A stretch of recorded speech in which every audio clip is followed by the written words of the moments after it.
हीरे की खान। अफ्रीका महाद्वीप में हीरों की कई खानों की खोज हो चुकी थी, जहां से बहुतायत में हीरे प्राप्त हुए थे। वहां के एक गांव में रहने वाला किसान अक्सर उन लोगों की कहानियां सुना करता था, जिन्होंने हीरों की खान खोजकर अच्छे पैसे कमाए और अमीर बन गए। वह भी हीरे की खान खोजकर अमीर बनना चाहता था।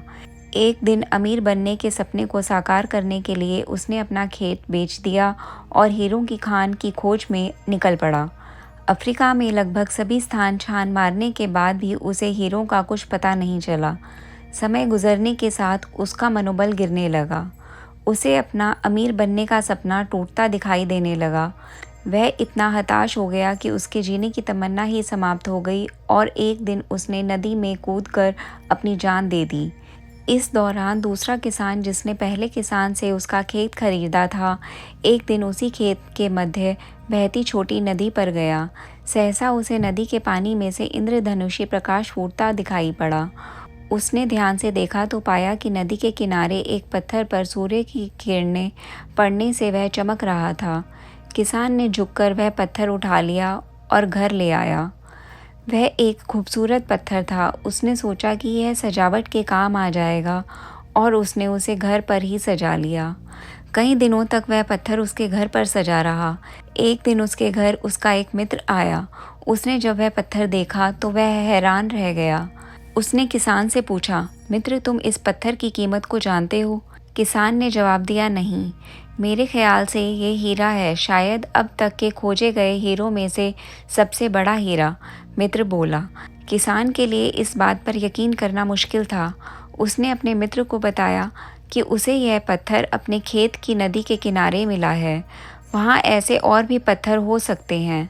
दोनों खेत पहुँचे और वहाँ से कुछ पत्थर नमूने के तौर पर चुन लिए, फिर उन्हें जांच के लिए भेज दिया। अब जांच रिपोर्ट आई तो किसान के मित्र की बात सच निकली। वे पत्थर हीरे ही थे। उस खेत में हीरों का भंडार था। वह उस समय तक की खोजी गई सबसे कीमती हीरे की खदान थी। उस खदान का नाम किम्बरले डायमंड माइंस है। दूसरा किसान उस खदान की वजह से मालामाल हो गया। पहला किसान अफ्रीका में दर दर भटका और अंत में जान दे दी, जबकि हीरे की खान उसके अपने खेत में उसके कदमों तले थी। दोस्तों, इस कहानी में हीरे पहले किसान के कदमों तले ही थे, लेकिन वह उन्हें पहचान नहीं पाया और उनकी खोज में भटकता रहा।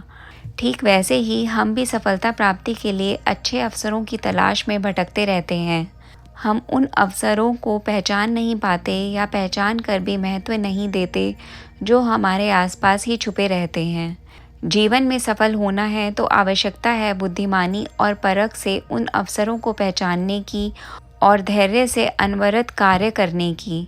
सफलता निश्चित है। दोस्तों, उम्मीद करती हूँ आपको ये कहानी पसंद आई होगी।